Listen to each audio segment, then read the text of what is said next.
Powder इथे घेतलेलं आहे, खोबरा किस. मी छान अशी बनवत आहे बीटरूटची अशी बर्फी. तुम्ही बघू शकता. याच्यामध्ये घेतलेलं आहे तूप आणि त्याच्यामध्ये टाकलेले 2 बीट असे मिक्सरमध्ये फिरवून सोबतच टाकलेलं आहे आपल्याला याच्यात थोडीशी विलायची पावडर. अजून आपण याच्यात थोडीशी विलायची पावडर ही टाकणार आहोत आणि सोबत टाकायचं आहे आपल्याला ही अर्धी वाटी साखर. साखर तुमच्या हिशोबाने कमी जास्त करू शकता. ही बर्फी खूप हेल्दी आहे. छान अशी मस्त याला छान असं साखर आपल्याला पूर्ण असं पाणी निघेपर्यंत आपल्याला हे बीट साखरेमध्ये परतायचं आहे. तुम्ही बघू शकता आपली साखर छान अशी विरघळली आहे. सोबत टाकायचं आपल्याला हे डेसिकेटेड कोकोनट. याला छान असं परतून घ्यायचं आहे. तुम्ही बघू शकता याला छान असं परतून घ्यायचं आहे. या खोबऱ्याच्या किसमध्ये आपण ऑलरेडी साखर टाकलेली आहे. आता सोबतच टाकायचं आहे आपल्याला हे दूध पावडर.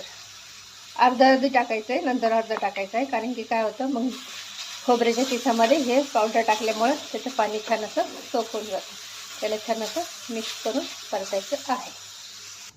तुम्ही बघू शकता आपलं छान असं बीटरूटचं हे छान मिक्स करून घेतलेलं आहे आणि आपलं हे रेडी आहे. आपण गॅसला करू बंद. सोबत टाकायचं आहे काजू बदाम छान असं.